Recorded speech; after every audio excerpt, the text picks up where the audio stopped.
Biz doim stress deymiz, doim muammo deymiz.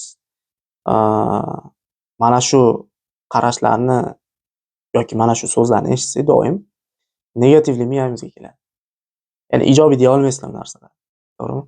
Mana shu narsani teskari rakursda qarashni Talib Nassim o'zini Antifragile degan kitobida o'rgatadi. Antifragile kitobi o'zbek tiliga tarjima qilingan, lekin o'zbekchasi juda ham parash, o'qishni maslahat bermayman. Agar ingliz tilini bilsangiz, ingliz tilida o'qish kerak. Bu kitob Davron aka Turdiyev tarjima qilgan, Antimort deb tarjima qilgan. Antimort o'zi nima degani? Mort degan tushunchani tushunib olish kerak. Mort bu oyna bor. Oynaga sal ursangiz sinib ketishi, demak bu oynani mort deb atashimiz sabab bo'ladi. Mortlik, antimortlik nima? Bu teskari, ya'ni mortlikni teskarisi. Mustahkamlik deyishingiz mumkin, lekin mustahkamlik emas. Misol uchun, bitta rezina bor deb tasavvur qiling. Mana shu rezinaga bor kuchingiz bilan urasiz.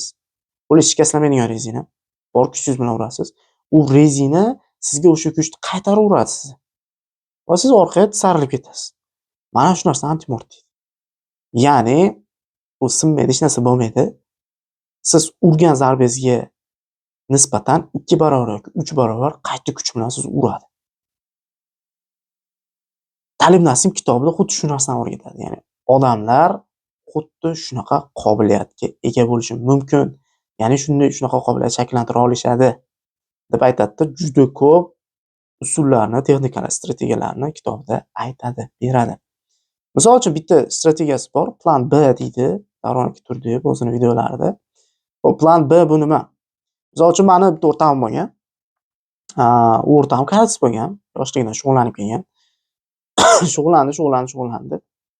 Chempionatga tayyorlandi. Men birinchi o'rinda olishim kerak. O'zbekiston bo'yicha birinchi o'rinda bo'lishim kerak. Karatis sohasida deydi.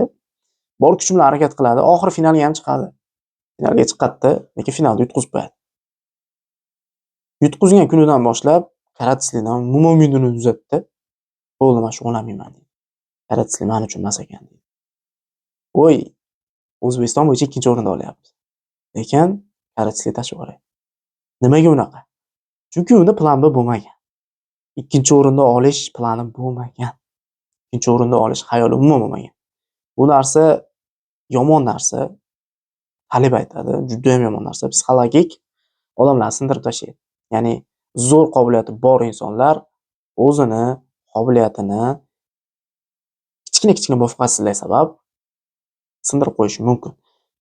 Ya'ni o'sha Akramjon ham men aytgan karatis bola yana qayta harakat qilsa bo'lardi, lekin harakat qilmadi. Chunki plan B bo'lmagan, yutqizish plani bo'lmagan. Shu sabab. Endi antimortlik nima deydi? Sen yutqizdingmi? Shu yutqizganingni o'rgan va shu o'rganish orqali keyingi g'alabalarni mustahkamlab qo'y degan narsa. Ya'ni siz chuqurga tushasiz, chuqurdan sakrab chiqib ketasiz. Ya'ni siz bir qadam orqaga yurasiz, lekin keyinchalik 10 qadam oldinga yurasiz. Shunaqa tushuncha u antimortlik. Sog' bo'linglar.